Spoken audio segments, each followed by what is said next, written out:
I met Larry when I was 32. He was 35, a touch reserved. And not the type of man I had anticipated dating, but he exuded a constant, lovely energy that gave me a sense of security. Security sounded like the golden word at that moment in my life. I had recently ended a messy, tumultuous relationship with someone who made me feel like I was riding a roller coaster all the time. In contrast, Larry was reliable, steady, and financially secure. Although it wasn't very glamorous, his job as a manager for a logistics company covered the bills. And he took his job seriously, although he wasn't the most charismatic person in the room. He was reliable. In retrospect, I believe that was the most appealing thing to me. He had no intention of fleeing or acting carelessly. We made quick progress and were married within a year of dating. To be honest, I was sick of waiting for my life to begin. And Larry seemed like the ideal partner. For a while, everything seemed to be coming together when we found a comfortable 2-bedroom apartment in a peaceful area of the city. Although it wasn't my ideal career, I worked as a receptionist at a dentist practice, which was simple and paid well. We established a schedule that included movie evenings on Fridays, Sunday brunches with his mother, and leisurely Saturdays spent watching Netflix or running errands. I initially believed I had all I desired. Larry paid close attention constantly, wanted to know how my day was going, and made an effort to cheer me up. He organized a lavish supper at a posh restaurant in the downtown area for my birthday. He wasn't ostentatious, but he made an effort, and that was important. That was new to me. Even though Larry's consideration was more subdued, it felt genuine. Unlike my ex-boyfriends who had always been more about making grand gestures to impress me. To be honest, though, I first chose to overlook certain aspects of Larry because I wanted to make it work. He wasn't very good at socializing. To start, he was able to compete in small groups, but he would become uncomfortable and stay on the sidelines in larger situations, such as when we attended one of my friend's engagement parties. Sometimes I felt like I had to do the heavy lifting to get the conversation going when we were with other people because he wasn't really amusing or engaging.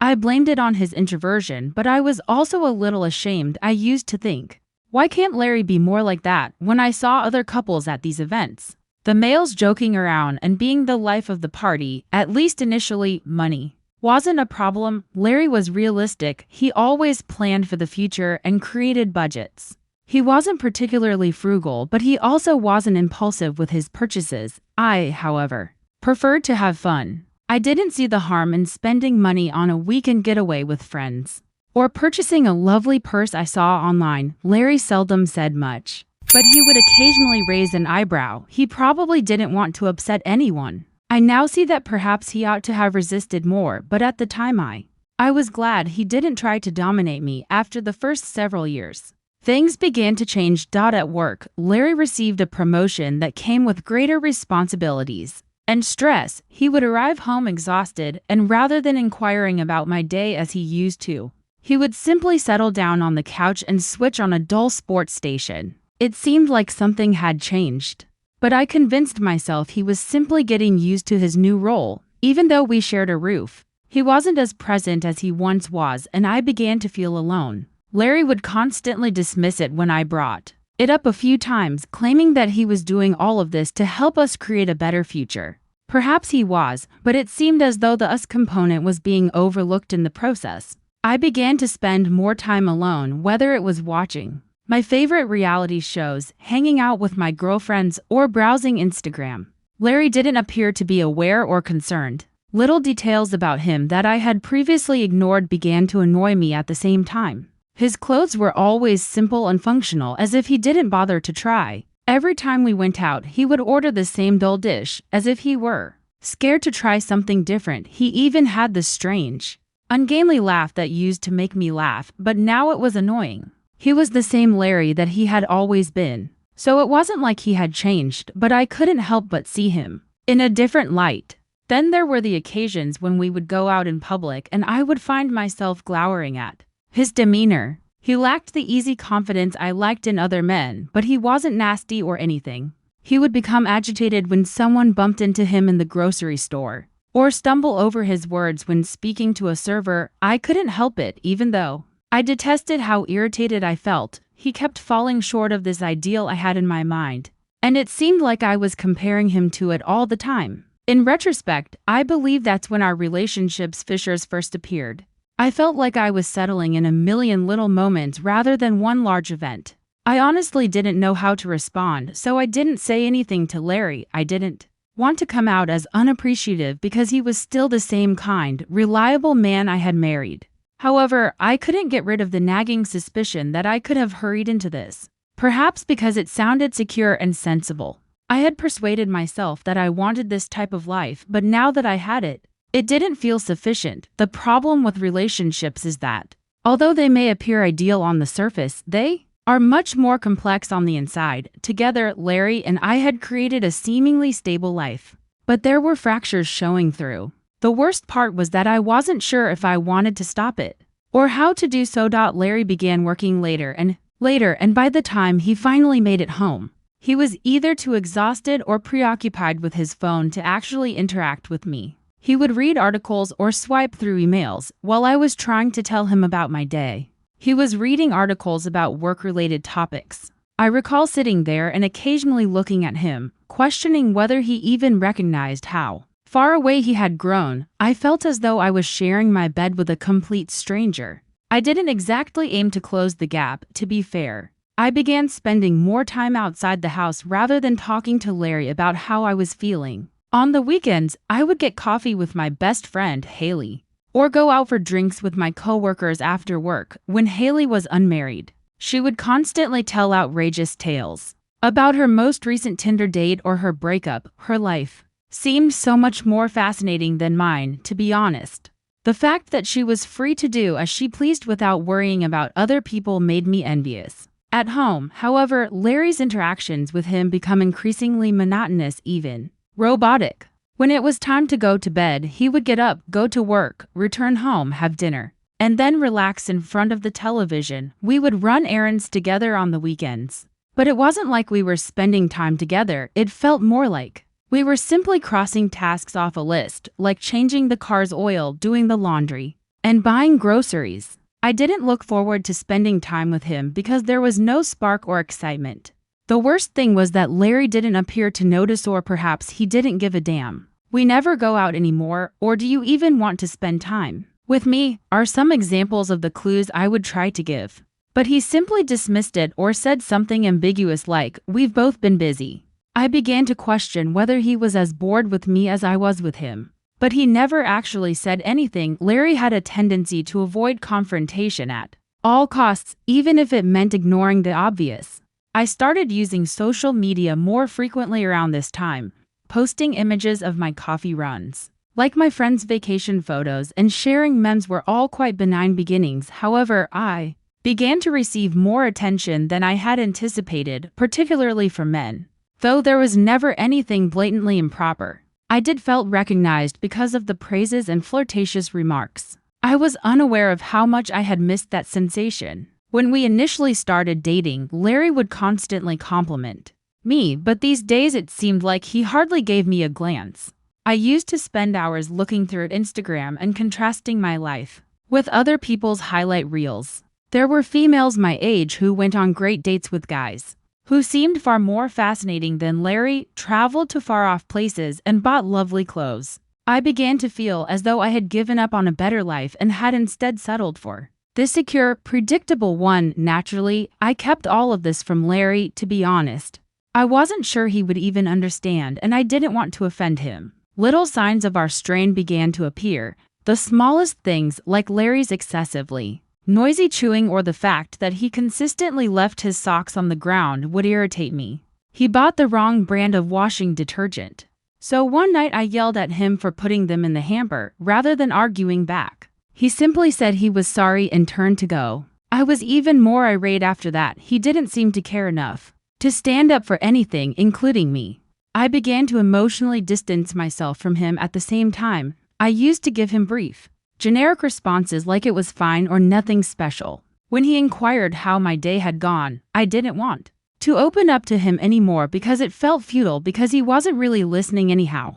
I began to withhold information that I had previously discussed with him. Rather, I expressed my frustration to Haley or shared ambiguous cryptic quotes about feeling undervalued or misinterpreted on Facebook, I felt even more invisible. Because Larry never said anything about them. Additionally, I began to see aspects of Larry that I had before overlooked, or perhaps I had been ignoring them. For example, he never seemed to have any aspiration outside of his work. He was happy to remain in his middle management position and get a consistent salary, but I had higher expectations. I was looking for a companion who had great dreams and didn't mind taking chances. Larry, on the other hand, was extremely pragmatic and afraid of anything that could interfere with our well-planned lives. There was his appearance after that. I realize that sounds naive, but ever since we were married, Larry has been more relaxed. He had always been heavier than average, but it appeared that he no longer gave a damn. After returning home from work, he would put on a beat-up t-shirt and an old pair of sweatpants and spend the rest of the evening lounging in those clothes. He didn't even make an effort to look attractive for himself or for me, so it was difficult to be attracted to him. Larry would simply laugh it off and say he was fine the way he was when I would give him clues, such proposing we try a different diet or go to the gym together. I didn't know it at the time, but I was harboring a developing animosity that I couldn't get rid of because of all these little things. Larry wasn't exactly making me feel loved or appreciated, but it wasn't like he had done anything wrong. He wasn't being unfaithful to me or mistreating me. It became apparent to me that I was stuck in a life that wasn't truly mine. The irony is that I would have said that Larry was the one who had changed if you had asked me at the time. In retrospect, though, I believe I was the one who initially began to distance myself. I wanted more than we had, but I wasn't sure if I deserved it or how to ask for it. Rather, I allowed the gap to widen in the hopes that he would become aware of it and take action. However, Larry either failed to notice or, if he did, remained silent, which only served to increase my sense of isolation. The night that everything changed was just like any other night. I was already halfway through a bottle of inexpensive wine that I had purchased earlier that day, and Larry had returned home from work late once more. Looking exhausted, although I wasn't intoxicated, I was unquestionably. I lost my filter because I was so excited. He sat across from me at the table, eating in silence, while I got takeaway for the two of us and browsed Instagram because we hadn't eaten supper together in weeks. I can't even recall how it began, but I was chuckling quietly as I messaged Haley about a meme she had sent me. Larry exclaimed, "What's so funny?" as he looked up from his meal. I dismissed it with a nothing and returned to my phone. I ignored him even though I could feel him observing me. He sighed after a few minutes and resumed his meal. I said it at that point, before I could stop myself. I whispered under my breath, "God, it's embarrassing to be around you sometimes." I didn't mean for him to hear it. They weren't intended for him. I was thinking aloud while absorbed in my own annoyances, but Larry could hear everything I said. He halted in the middle of his bite and looked at me as if I had just smacked him. His voice was stern but quiet as he inquired, "What did you say?" I went into a panic. I hurriedly answered, "Nothing," attempting to dismiss it. But the harm had already been done. After setting down his fork, he leaned back in his chair and gave me a look I had never seen before, a mixture of hurt and rage. "No," he responded in a calm but abrasive voice. I attempted to backtrack, saying, "You said I'm embarrassing to be around. Is that really how you feel?" "I didn't mean it like that," I responded, dismissively waving my hand. I could tell by the expression on his face that he wasn't buying it when he said, "It just slipped out. Don't take it so seriously." "Wow," he said following a protracted silence. His voice cracked slightly at the end, and for the first time in a long time, I could see how deeply my words had wounded him. "I mean, I knew you'd been distant lately, but I didn't realize you felt that way about me." But I felt defensive rather than guilty. "Well, maybe if you tried a little harder, I wouldn't feel that way," I said. I didn't stop, but the words came out rougher than I had intended. "You've let yourself go, Larry. You don't even try to be fun or exciting anymore. All you care about is work and sitting on the couch. It's like you've just given up." There was silence in the room. Larry gave me a long look before gently nodding as if he was taking in what I had just said. He finally responded, "Okay," in a voice that was almost audible above a whisper. "Thanks for being honest, I guess." Without saying another word, he left the table, tossed his mostly consumed food in the garbage, and entered the bedroom. I sat there looking at the vacant chair across from me for a long time. I felt guilty about what I had said, but I also felt that it was justified. I was ashamed occasionally, but it wasn't like I was lying. Larry had let himself go. Perhaps I shouldn't have spoken it aloud, though I considered going to apologize. But instead I poured myself another glass of wine and continued to browse through my phone. While sitting on the couch, unusually for a weekend, Larry woke up earlier than I did the following morning. He was sipping coffee and browsing through his laptop when I spotted him in the kitchen. I said, "Hey," attempting to sound informal. Without looking up, he interrupted me, saying, "About last night. Don't worry, you were correct. I must alter a few things. I didn't anticipate that." Usually, Larry would try to patch things up with a pathetic apology or completely dodge the problem. He showed no interest in either this time. I was unable to determine if that was a good or bad thing. In the days that followed, Larry hardly spoke to me. He left for work, returned home, and remained solitary. He didn't try to strike up a conversation or inquire about my day as he usually does. I initially convinced myself that he was simply processing things. But as the days stretched into weeks, I began to grow impatient. Being neglected, especially by someone who was meant to adore me, was something I detested. Larry would simply respond that he was too sleepy or didn't feel like talking when I tried to bring it up a few times. At last, one evening, I lost it. He was brushing his teeth when I said, "Are we just not going to talk anymore?" Through the mirror, he gazed at me, his face unreadable. He said, "What do you want me to say?" I said, "I don't know." An admission, "Anything, just talk to me. You've been acting weird ever since that night." I opened my mouth to reply, but nothing came out. "Maybe because you called me embarrassing," he stated frankly, turning to face me. "I mean, what do you expect, Jenna, for me to just forget about it and act like everything's fine?" I was at a loss for words. A part of me thought he was exaggerating, but another part of me wanted to apologize. I didn't intend to cause him any harm. Furthermore, I had nothing to do with him taking it so personally. Rather than offering an apology, I said, "Well, maybe. If you acted less embarrassing, I wouldn't have said it." I immediately felt sorrow after saying those things. Larry simply shook his head and left without saying anything. That night, I became aware that something had changed between us and that it might not be able to be fixed. This seemed different, even though Larry wasn't the kind to harbor resentment. It felt like a rift had formed in our relationship and neither of us understood how to patch it up. It wasn't just a fight, we had a permanent alteration in our relationship. After that night, Larry had become frigid, not just aloof. It felt like I was living with a stranger, someone who looked like my husband, but didn't act like him anymore. Because he stopped attempting to strike up a conversation or ask about my day, and when I asked about his, he would respond with brief, clipped responses like "fine" or "same as always." I initially attempted to ignore it, convincing myself that he would soon move past it.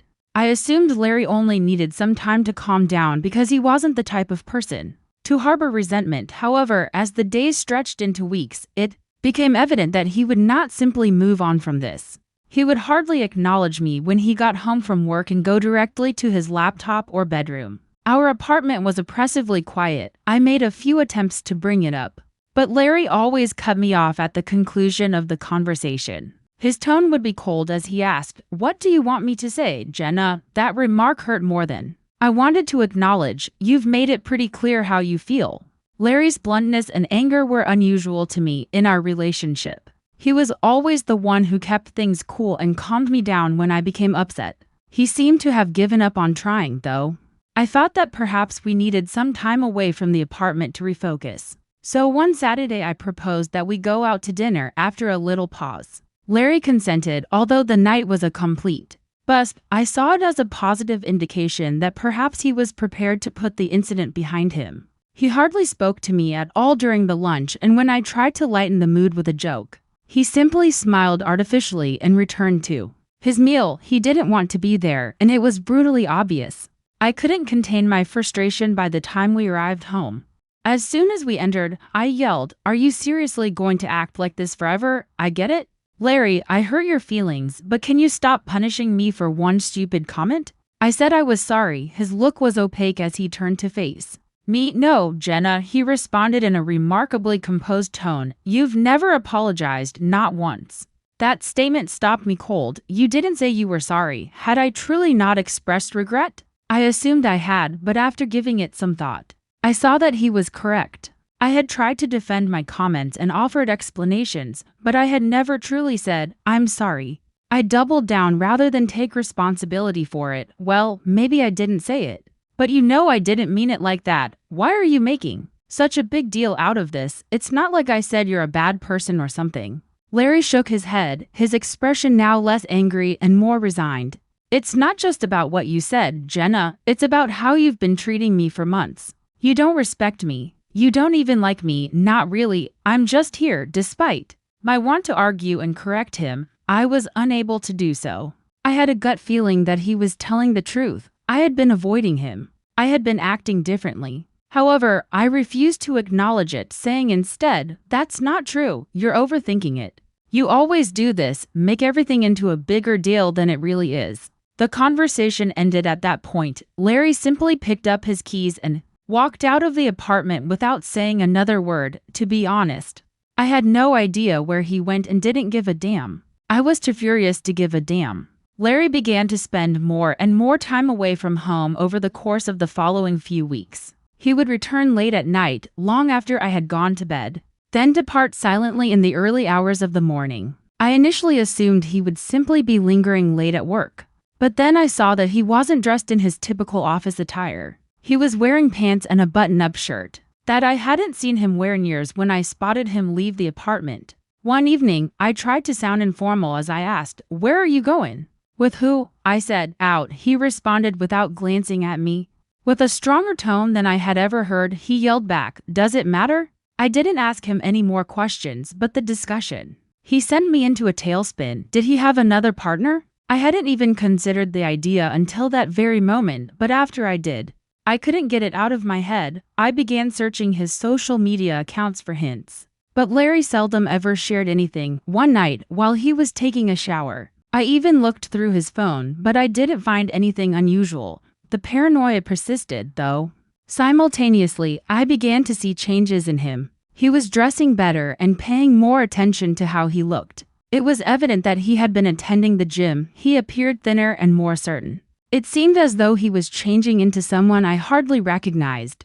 The worst aspect was that I was unable to determine if he was acting on behalf of someone else or himself. I threw myself into my own life in an attempt to divert my attention. I began posting more on Instagram, going out more with Haley, and even making small talk with some of the males who DM'd me. It was harmless fun. Nothing serious. But it gave me hope that I still had choices. I could play that game if Larry wanted to pull away, but in reality, I did care, despite my best efforts to pretend otherwise. In addition to physically withdrawing, Larry was also emotionally withdrawing, and I began to think for the first time that perhaps I had pushed him too far. Perhaps he had given up on trying to make things work. I heard him talking on the phone in the adjacent room one evening. "I don't know if this is fixable," he continued, quietly.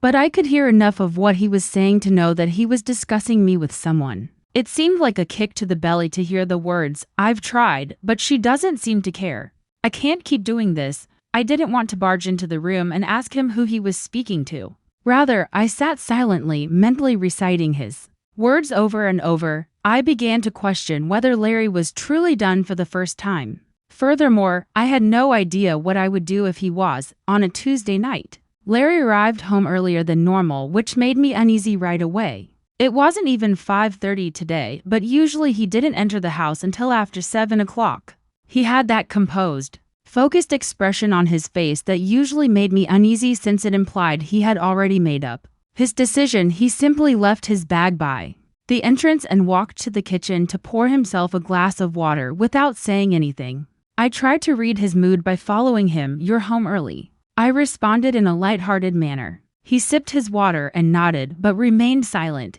even though I already knew the answer. I inquired, "Is everything okay? We need to talk," he remarked after putting his drink down on the counter and turning to face me. My spine tingled at those four words. I tried to seem nonchalant as I answered, "Okay," but my heart was racing.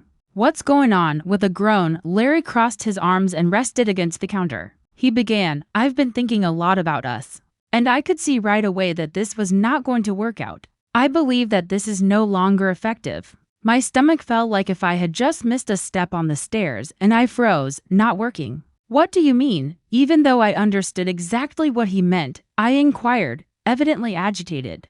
He combed his hair. Jenna, I can't keep doing this. I've tried to make things better. I really have, but you don't seem to want to fix this. You don't even seem to care. That's not true, I yelled, raising my voice. You're the one who's been pulling away, not me. How am I supposed to fix something when you won't even talk to me? Larry gave a head shake. I tried talking to you, Jenna, over and over again, but every time I do, you either dismiss me or blame me for everything. I can't keep being the only one who's trying. My words became stuck in my throat as I opened my mouth to argue. I knew in part that he was correct. I had dismissed him and held him responsible for things that weren't totally his fault, however. It seemed like a slap in the face to hear him say it aloud. With a quivering voice, I said, "So what are you saying? You're just giving up," he stated. "I'm saying I think we need some time apart," in a calm yet forceful tone. "I've already found a place. I'm moving out this weekend." The room began to swirl. I said it again, scarcely raising my voice above a whisper. "You already found a place? How long have you been planning this?" "A while," he said without looking at me. "I didn't want to make any rash decisions, but I think this is the right thing to do for both of us." As my rage flared, I said, "For both of us? Don't pretend like you're doing this for me, Larry. You're doing this because you're too much of a coward to fix what's broken." Larry's face remained unchanged. "Maybe," gently he said, "but at least I'm doing something. I can't just sit here pretending everything's fine when it's not." I wanted to hurl something, yell, or do anything else to get him to reconsider, but I knew in my heart that this was coming. The indicators had been there for weeks, maybe months. I simply didn't believe he would follow through. "Fine," I responded with my arms crossed. "Go ahead and leave, see if I care." Larry stared at me intently as if he was looking for anything, perhaps a reason to stay. But he couldn't find what he was looking for. He turned and left the room without saying another word. The days that followed were a haze. Larry carefully packed up his belongings, hardly talking to me as he went about the apartment.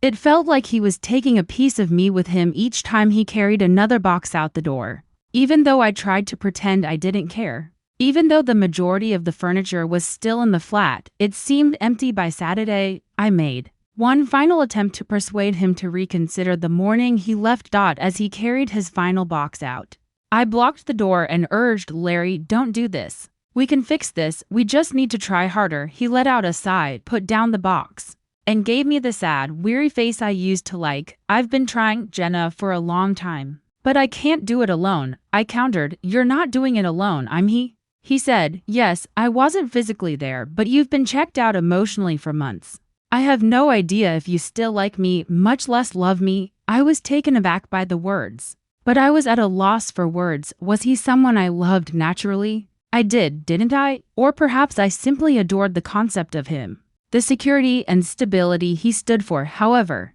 I didn't fall in love with the man who was now in front of me, packing up his life and leaving. Or perhaps he was, and I simply never saw him for who he truly was. "I don't want this," I finally replied, hardly raising my voice above a whisper. "This is not what I want." "Neither do I," Larry stated in a quiet yet determined tone, "but I believe we need it." He then picked up the box, left the room, and didn't turn around. After he departed, I stood there looking at the empty doorway for a long time. A part of me wanted to run after him and plead with him to stay. But there was also a part of me that was relieved, the part I didn't want to acknowledge. Even though I detested it, I couldn't get rid of the feeling. Perhaps this was for the best, and Larry was correct.